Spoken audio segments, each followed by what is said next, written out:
Hello, hello, hello. Today, so this is a first week, right? First week of September still. Yeah, I don't know where we at. Have no idea.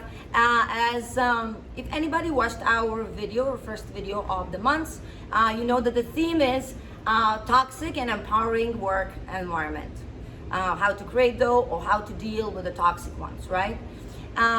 We'll go and probably let's do some coaching, right? So you can get some tools. If you guys feel like, you can grab a notebooks, write some things down.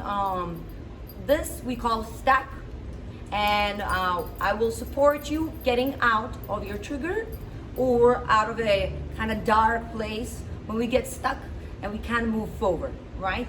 So Liraz, you get to give me any example. Well, I've seen you crying quite a few times because of work. No, so never. So you can give me Not any sure. example, whatever is on your heart or heavy, or whatever days you had heavy in the toxic environment, and how did you handle or what happened? Okay, example that happened definitely more than once. When I mess up, and I do, it's really difficult for me to get myself back into a good space when I'm being faced with a full day of this was wrong. How did you do it? How did you let yourself do it? What? Why? How did it happen? Blah blah blah. This for me is a huge trigger, and it takes me automatically to a toxic situation completely. I can't get out of it. Like, I'm literally sitting, wasting my day away, also wasting my boss's money. Apologies. Okay, so what I'm hearing is, and I don't know if you guys can relate, that when something happens at work and there is a mistake, and boss basically comes heavy on you, or simply pointing out the lack of something, Liraz gets stuck. And Liraz gets stuck for hours and can't move forward. So I don't know if any of you can relate to that. Okay, so what are the stories that you create in these moments in your head about yourself? I mean, I'm obviously a failure. You're a failure. I can't okay? do anything right. Okay. It's not the first time it happened. Okay. There's something wrong with me. Okay. My brain is not functioning the way I want it to function. So, And how does the rest of the day look in that story for you? Like, how does it usually go? Do you handle it usually it usually goes with me, going in and out of crying. Really, like trying to collect myself, collect my breath, so I can put in another 20 minutes of work, another 20 minutes of crying. Beautiful. Beautiful. Okay, so let's say that. What would be an ideal situation? What would be Liraz's vision? What would be your ideal situation to finish that job, or to finish that work day? How would you like to finish it? I would like to finish it with, okay, I made a mistake. I would like for it not to be such a big thing, because, I made a lot of non-mistakes during the day, the month, the year. And I would like to finish it with, all right, made this mistake. Now I know I will make my best effort so it won't happen again. And go about my day, and go about my work day, and then go about my night. Finish the rest of the In a good tasks. feeling. Correct. Okay. So can we collect evidence that Liraz sometimes can be a failure, sometimes does things not good enough, sometimes she messes up and forgets and all this stuff? Do we have any evidence in your life? Of course. Beautiful. Do we have any evidence that is the opposite of the story? What would be the opposite of the story? That Liraz is very successful, she's very smart, she's in fact very focused and knocks her tasks out amazingly. Do you have any evidence in your life that that might be the truth? Yeah, absolutely. Okay, beautiful. So you're saying that you're not only a failure, but beautiful.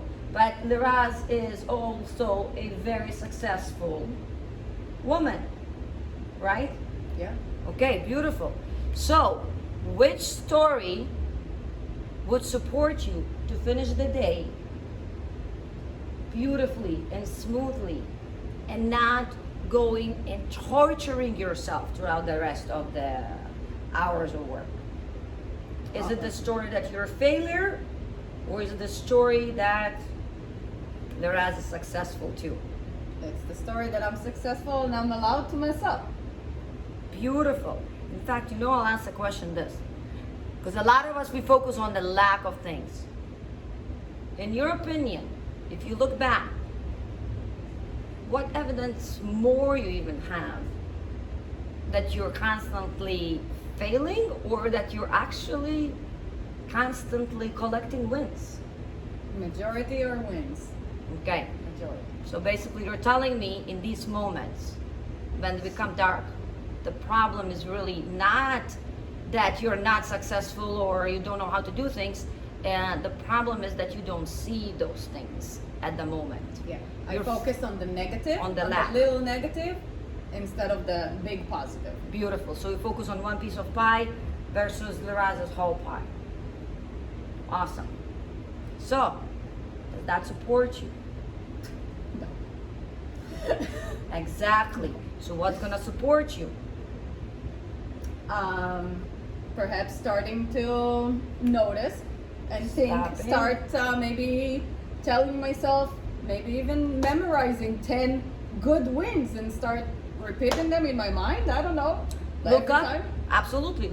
Just simply look at the evidence of your story that is in your head right now that is absolutely opposite. That's a stack. Got it? Got it. Awesome. If anyone has any questions or comments, leave them in comments. And on the fact of it, what I want them to allow to do